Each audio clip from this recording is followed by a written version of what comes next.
All right, so let's go ahead and talk about the day job versus the idea profession.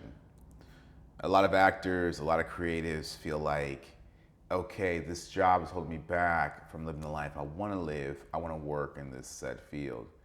Um, and this time of coming up, you've worked different jobs. I've worked different jobs. What's your thoughts on the duality of having a job to pay the bills and you pursuing your dream job? I remember I was talking to my coworker about this in my old company, and he said at the end of the day, you got to buy the groceries. We all have jobs that we wish we'd be doing. You ever seen the show Jackie Chan Adventures? Yep. With that cartoon show, Right. how he was going on adventures and hunting for the talisman and fighting against bad guys. He was an archaeologist, right? Right. They really glorified, at least in that show, being an archaeologist. Indiana Jones, archaeologist.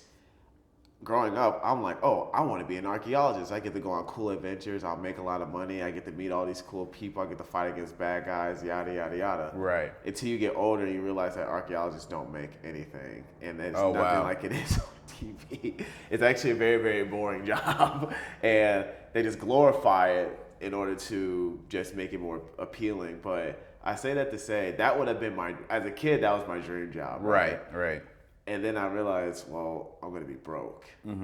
And I think at the end of the day, especially, I think in the 70s, the 80s, and the 90s, you could get away with just being a straight artist or actor Okay. because it's not like the world, I'm not saying the world wasn't cheaper. Obviously, it gets more expensive every year, but there was a lot more odd jobs back then that you could pick up immediately that could supplement your income. Right. Brad Pitt did all these odd jobs before he finally got his big break as an actor. He wasn't committed to just one job. Okay. You know what I mean? You hear this about a lot of actors. Oh, they moved to Hollywood with $500 in their pocket and they're able to make it work. Well, there's a reason for that. It was a different time back then. Right. Nowadays, for even to be a dishwasher in a restaurant, you have to fill out an application, go through an interview process. That's like 3-4 weeks. Right. No one has 3-4 weeks. We need money now.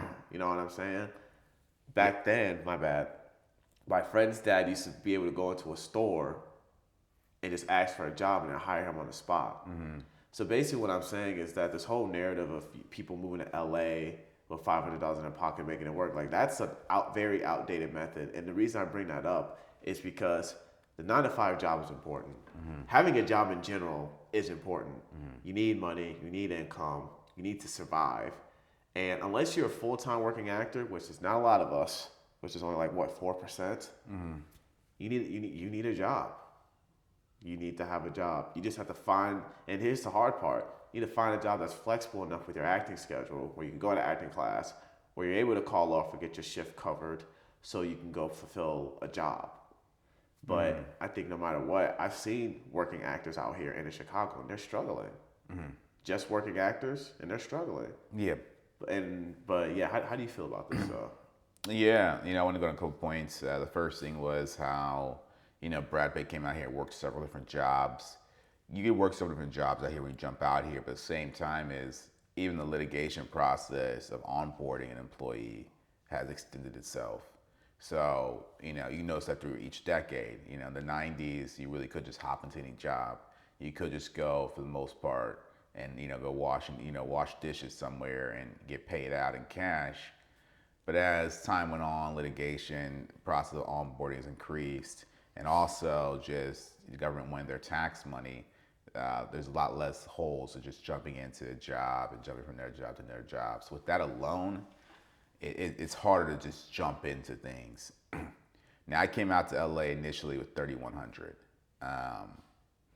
and I did Airbnb for the first month. And by the time I walked out the first month, I probably had, maybe 1,300 left. So I went to the second one with 1,300. And then from there, we figured it all out. I had a friend who came out with 500. He actually did that. And everyone, it was hilarious. Is he still out here? Yeah, he's still out here. Good. He's still out here. And everyone, even the manager asked, like, you came out with 500? It's hilarious. During like a meeting he had, he knows who he is. So, and he probably does watch this. But I had a friend come out with 500. It's just so funny because the perspective of him coming out with 500 in the 90s versus Perspective Hill coming out with $100 in like 2015. It was completely night and day. Yeah. People's response to it was just hilarious. And yeah, he's still here. He's still here. Good for him, man. At least he stuck it out. Oh yeah, oh yeah, yeah. So I've heard of that, but it's still not ideal. You know? No, it's not. I don't think that was ideal in the '90s either. Yeah, yeah, yeah. I think yeah, not the way he did it. No, Yeah. but LA's always been expensive. It's just gotten more expensive over the years. yeah, yeah. Looking back, I just cannot believe the things that we did, man, and just how you had to like just make it all work. Like my friends will attest to this. I probably am responsible for probably like 9 or 10 friends still being out here. Obviously, their tenacity, their courage, and all that stuff keeps them out here. Though, I kind of put everyone on with housing as soon as I got out here. So everyone from Missouri kind of hit me up and was like, hey, can we do this? Can we do that? Not like a scenario like this, but they actually needed it when they first got out here. And man, a lot of people ate off of the living circumstance that I was able to put together, this makeshift living circumstance I was able to put together, because I had like a 3 bedroom and stuff like that. And I was like, okay, I don't know how people can fit in these 3 bedrooms, but Hey, I made it work. but yeah, someone else just called me. They're coming too. I'm like, man. So really, people from Missouri, I really helped out. So For sure. um, Shout out to Missouri. yeah, man, it's just hilarious. Just everyone's story is extremely different, so it's really hard to compare stories. It's really hard to even look at stories. When you look at interviews and stuff, it should be for inspiration's sake, because they're so, the only thing we know about them is that they're completely different, and there's very little consistencies other than them sticking it out. But getting back on the subject here, a day job can steal your energy, man. It can be discouraging. Have you ever had something like that happen to you when you're clocked in? Dude, absolutely. I feel like with the job I have now, it steals less of my energy. Because I actually do like what I'm doing. Believe it or not, obviously I still want to be a working actor, being creative, but I actually do like what I'm doing. But I think it's worse when you don't like what you're doing. Okay. I used to work for a loan agency called Tower Loan right after college, and I literally worked from 8 to 7 every Monday through Friday, and I dreaded Sundays. That job was awful. That job drained my energy.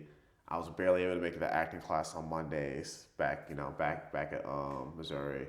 I didn't have time to create. I didn't have time to write. I remember one day I got home. It was Friday. Got home at 7. Went right to sleep. Woke up the next morning. Wow. That's how draining it was. And I was sitting at a desk all day. I haven't had a desk job in like 4 years. Wow. Since right after I graduated college. So, and then once I got this job, me driving around, me going into stores and all that stuff, it's definitely allowed more flexibility and everything. But not everyone has that luxury. Not everyone has that. A lot of people are sitting behind desks, or a lot of people are on their feet. For the people who are on their feet, you don't want to be sitting down for 8 hours. I'd rather be on my feet for 8 hours than to be sitting down for 8 hours. Absolutely. At least when you're on your feet, you can still be thinking. Right. You know what I mean? When I used to work at Deerbergs in college, I was thinking of like story ideas and just living through like this fantasy of like of the characters I would create and everything. Because I was on my feet, I was going. But when I'm sitting down, just creatively creatively sapped me, dude, of all my energy.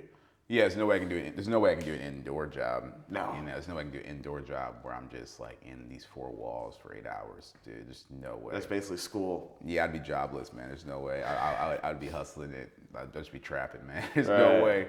There's no way I could do it within like the same 4 walls. Then again, I've done that once, but it was like, early on. I was probably 21 at the time, 20. 21. Yeah. It's actually when I filmed Shameless, so this day job. I actually had this film called Caliber that came first, and it was screening at Warner Brothers, like September of 2016 or so. And I was working at a shoe store. I sold shoes. I was selling shoes. And I'm not gonna say the company's name because I don't want I don't want to get money off of me. Right. Cool. But I was selling shoes, and then my girlfriend at the time worked with me, and I said, "Hey, can you cover for me? I got this audition." And she's like, "What's it for?" I said, "I don't know, some British show, Shameless. I'm gonna go run do that real quick. I'll be right back." So I went to Warner Brothers lot. Did that? She's like, what she said to me was, we just came from Warner Brothers. I had that film that screened there. We came from Warner Brothers on the 10th, and we both had to call out to go to that. She wanted to support me, and so we both had to call out to go to that. And then we get back. It's the 13th, and I'm like, "Hey, can you cover my shift real quick? I'm about to go to Warner Brothers." She's like, "We got back for? We just got back from there. You can't just keep calling out." Da da da da. She's like, "Okay, whatever." She's like, "I'll cover for you, but they're not gonna want to give me overtime." And so she calls the boss, "Hey, I want to cover for Chad." And no one knew we were like dating at the time or whatever. Yeah. And he's like, "You're sure covering from a lot. Plus, I can't give you overtime." She's like, I don't even need to clock in. I'll help you. I'll help you guys cover." He's like, "I can't do that. That's not legal." He's like, "All right, I'll figure something out. Let me call. I'll call Chad." She's like, "No, I got it. So she found a way to finesse cover for me. Yeah. Went to Warner Bros. Lot, waited in there, room of 30 people. I was the only one who was completely non-union. And then I go in there. There's like a room of like 4 people in there. The room was full because it's like a producer session. And so it wasn't just casting, it was the director, Chris Shulock. Love you, man. Appreciate it. And he's making all these jokes with me. And, I just did this one scene. I kind of forgot the lines, couldn't find it. And as soon as I left there, I felt like I did crap. So I was kicking plants in the yard at Warner Brothers. Sorry, WB. And as I'm walking, as soon as I'm walking off, then I get back to one of my other friends' place, cool off a bit, and then I get a call from my manager saying, "Hey, they put you on a pin, and I don't know what you did in there, but they want you. They put you on a pin. They'll tell you if you got the part here any minute now." And then got another call saying, "Hey, you'll be working with Emmy Rossum and your girlfriend on set, And called my girlfriend back at the job and said, "Hey, I appreciate you covering for me," whatever, and told her what happened. So we just kind of we all kicked it. All the friends that I housed, all the friends I housed, all the people, back at the job and stuff like that, we all celebrated it. And so since that moment, I've had a really good relationship with my day jobs, where they push me towards every film opportunity because they know it's real. And so they're just like, go. Like their faces are kind of like they're just all go. So Since that moment, my relationship with my day job has changed when it comes to my other endeavor, my other career in film and TV. With that all being said, how do you feel about the support you have at your day job? Oh, dude, I haven't told them anything. Oh, okay. They don't know anything. Well, keep that a secret. That's a good way to end it. Yep. There's 2 ways to go about it. No way is the wrong way, no way is the right way. It's just another way. Exactly. This is Black Hollywood. Yep. It'll be great.